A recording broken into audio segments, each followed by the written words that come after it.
प्रश्न है कि विधेयक को पुनर्स्थापित करने की अनुमति प्रदान की जाए। जो सदस्य इसके पक्ष में हैं वहाँ के हैं, जो सदस्य विरोध में ना गए हैं, डिवीजन तो अब मतदान की प्रक्रिया शुरू करें।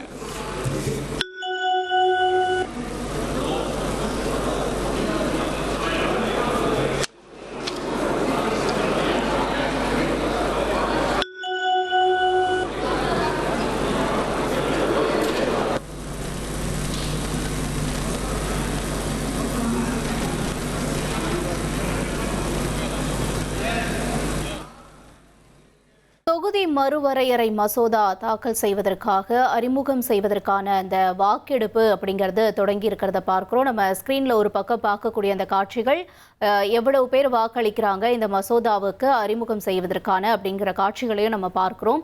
தொடர்ந்து விவரங்களோட செய்தியாளர் ரமேஷ்குமாரும் இணைந்திருக்கிறார். ரமேஷ்குமார், இப்ப இந்த வாக்கெடுப்புக்கான அந்த காட்சிகளை நம்ம திரையில பார்த்துட்டு இருக்கோம். இப்ப வரைக்கும் 333 பேர் ஓட் பண்ணியிருக்காங்க அப்படிங்கிறதுலாம். இந்த வாக்கெடுப்பு அப்படிங்கிறது எப்படி நடக்கும்? அந்த வாக்கெடுப்புக்கு அப்புறமா என்ன நடக்கும் நாடாளுமன்றத்துல? அது பற்றி விவரிங்க.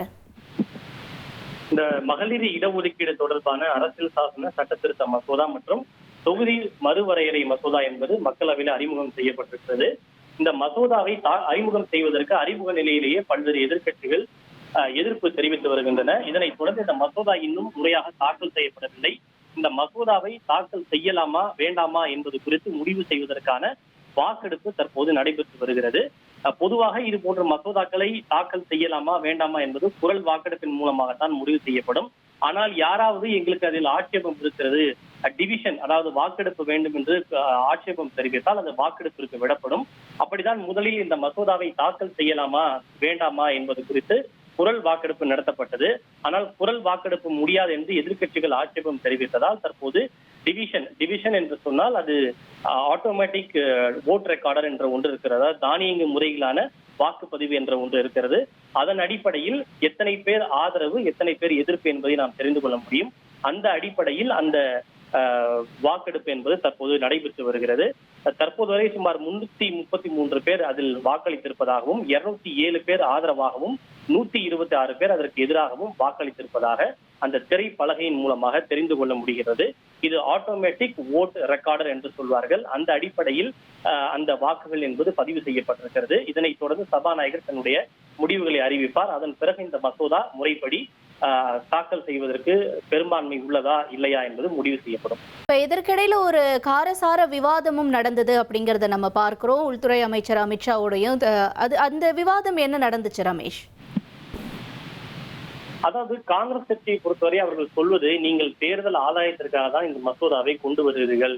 2023ஆம் ஆண்டே நீங்கள் மகளிர் இடஒதுக்கீடு மசோதாவை சட்டத்தை நிறைவேற்றி இருந்தாலும் தற்போது வரை அதை நீங்கள் நடைமுறைக்கு கொண்டு வரவில்லை. நாங்கள் அப்போதே 2024 தேர்தலிலேயே நீங்கள் நடைமுறைப்படுத்த வேண்டும் என்று கூறினோம். அதை நீங்கள் செய்யவில்லை.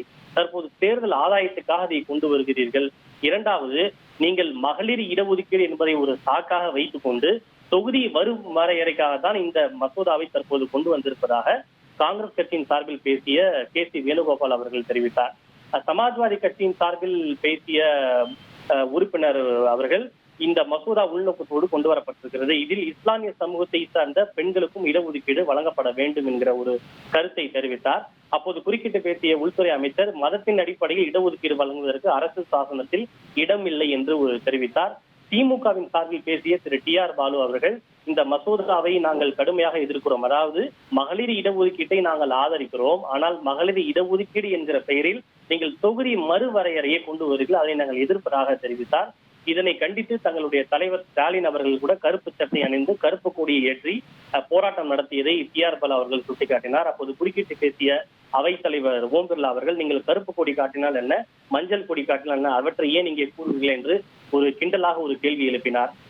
இடையிடையே குறுக்கிட்டு பேசிய உள்துறை அமைச்சர் அமித்ஷா அவர்கள் கூட, முதலில் இந்த மசோதா மீதான தொழில்நுட்ப விஷயங்கள் குறித்து இன்று நாம் விவாதிக்கலாம். இந்த மசோதாவின் மீது எல்லா கட்சி உறுப்பினர்களுக்கும் முழுமையாக தங்களுடைய கருத்துக்களை முன்வைவதற்கு போதியான வாய்ப்பும் நேரமும் வழங்கப்படும். எதிர்க்கட்சிகள் எழுப்பக்கூடிய எல்லா கேள்விகளுக்கும் நாங்கள் பதிலளிப்பதற்கு தயாராக இருக்கிறோம் என்று உள்துறை அமைச்சர் அமித்ஷா அவர்கள் குறிப்பிட்டார். அதனைத் தொடர்ந்துதான் தற்போது அனைத்து கட்சி உறுப்பினர்களும் தங்களுடைய கருத்துக்களை முன்வைத்த பிறகு இந்த மசோதாவை தாக்கல் செய்யலாமா வேண்டாமா என்பது தொடர்பான வாக்கெடுப்பு தற்போது நடத்தப்பட்டு வருகிறது. இந்த மசோதா முறைப்படி தாக்கல் செய்யப்பட்ட பிறகு இன்றைக்கே இது விவாதத்திற்கும் எடுத்துக் கொள்ளப்பட இருக்கிறது. இப்ப வாக்கெடுப்பு அப்படிங்கிறது இன்னும் எவ்வளவு நேரம் நடக்கும் அப்படின்னு நம்ம எதிர்பார்க்கலாம். வாக்கெடுப்புக்கு அப்புறமா என்ன செய்வாங்க? அதாவது இந்த வாக்கெடுப்பிலேயே பல்வேறு முறைகள் இருக்கிறது. ஒன்று குரல் வாக்கெடுப்பு, இரண்டாவதாக நான் தற்போது சொன்னது ஆட்டோமேட்டிக் வாய்ஸ் ரெக்கார்டர் என்ற வாக்கெடுப்பு. அதிலும் சிலருக்கு திருப்தி இல்லை, யாரேனும் ஆட்சேபம் தெரிவித்தால் வாக்கு சீட்டு அடிப்படையில் ஒரு வாக்கெடுப்பு நடத்தப்படும். அது தொடர்பாக எந்த உறுப்பினராக கோரிக்கை எழுப்பியிருந்தால் அடுத்ததாக வாக்குச்சீட்டு அடிப்படையிலும் வாக்கு நடத்தப்படும். எப்படி நாம் முந்தைய ஒரு பழைய முறையில் வாக்குச்சீட்டு அடிப்படையில் பேலட் பேப்பர் என்ற அடிப்படையில் சொல்லுகிறோமோ அதே போல மக்களவையிலும் அது போன்ற ஒரு முறை உண்டு. அதுவாக இருந்தால் அது முடிவுகள் வெளியாவதற்கு சற்று காலதாமதம் என்பது ஆகும். எனவே அந்த பேலட் பேப்பரை எந்த எதிர்கட்சிகளாவது கேட்கிறார்களா என்பதை நாம் பார்க்க வேண்டும். அவற்றையெல்லாம் முடிவு செய்த பிறகு இறுதியாக முடிவு என்பது அறிவிக்கப்படும்.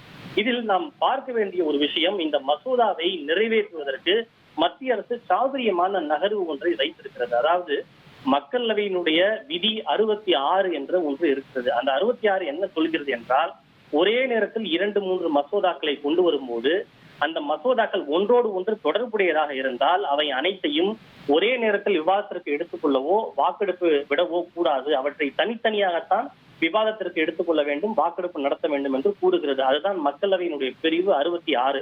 உதாரணத்துக்கு சொல்ல வேண்டும் என்றால், இன்றைக்கு மத்திய அரசு 3 மசோதாவை தாக்கல் செய்திருக்கிறது.